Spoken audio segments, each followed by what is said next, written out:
Renungan Tetes Embun. Renungan Tetes Embun. Hari Selasa, 24 Juni 2025. Dipanggil sejak dari kandungan. Kutipan diambil dari kitab Yesaya bab 49 ayat 1b. Tuhan telah memanggil aku sejak dari kandungan, telah menyebut namaku sejak dari perut ibuku. Sobat Katolikanan, tahukah Anda jika bayi mulai bisa mendengar dan membedakan suara sejak usia 23 hingga 24 minggu di dalam kandungan? Hasil penelitian menunjukkan bahwa mereka bisa belajar bahasa dan intonasi dari suara ibunya, bahkan dari orang lain yang berkomunikasi dengan ibu si Zabang bayi. Tentu hasil penelitian ini menunjukkan bahwa karya Tuhan luar biasa dalam hidup setiap orang, bahkan sejak dari dalam kandungan. Jika janin bisa mendengar suara ibunya, tentu ia lebih bisa mendengarkan suara penciptanya, yakni Tuhan sendiri. Sayangnya, banyak dari kita yang tidak bisa mengingatnya saat kita dilahirkan ke dunia ini. Namun tentunya keadaan ini berbeda bagi orang-orang terpilih, di mana salah satunya adalah Nabi Yesaya. Dengan gamblang ia mengungkapkan bagaimana Tuhan telah memanggilnya dari dalam kandungan dengan menyebut namanya. Ayat ini mengingatkan kita akan kebenaran mendalam. Setiap hidup memiliki tujuan ilahi, bahkan sebelum seorang manusia melihat cahaya dunia.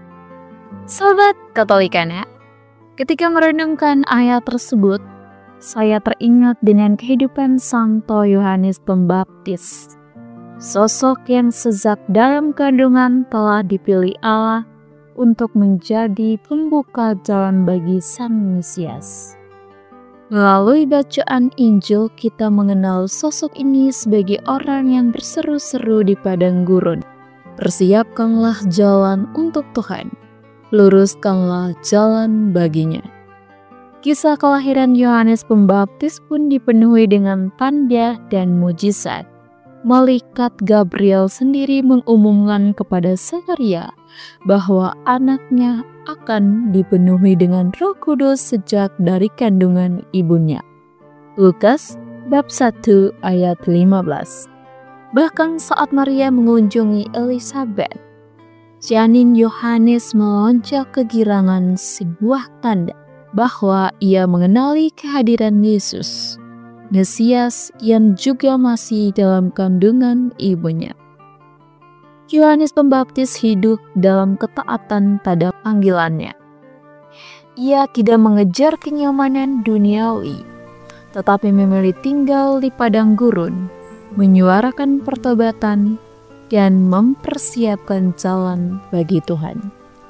Seluruh hidupnya adalah kesaksian akan kesetiaan pada misi yang telah Allah tetapkan sejak awal mula. Di padang gurun Yudea, Yohanes Pembaptis memberitakan, "Bertobatlah, sebab kerajaan surga sudah dekat."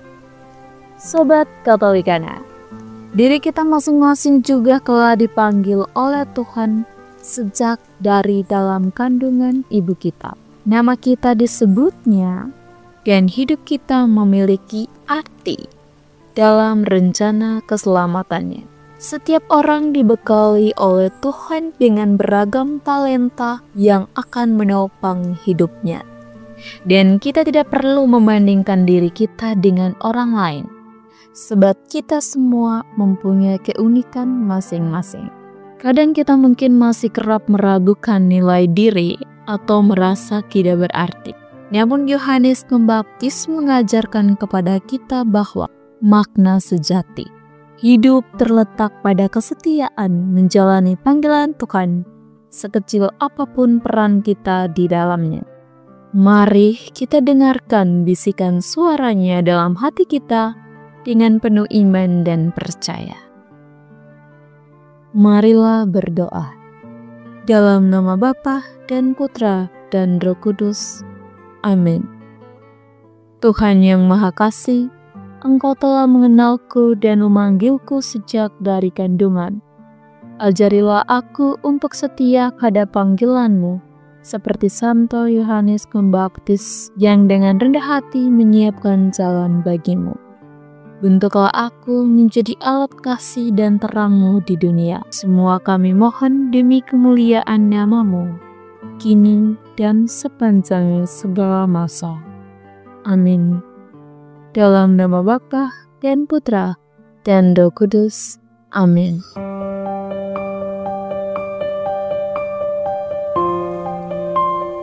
Demikian Anda telah mendengarkan Tetes Embun yang dipersembahkan oleh Radio Katolikana. Renungan Tetes Embun bisa Anda simak di Radio Katolikana, media sosial Radio Katolikana, dan YouTube Katolikana. Terima kasih dan sampai jumpa.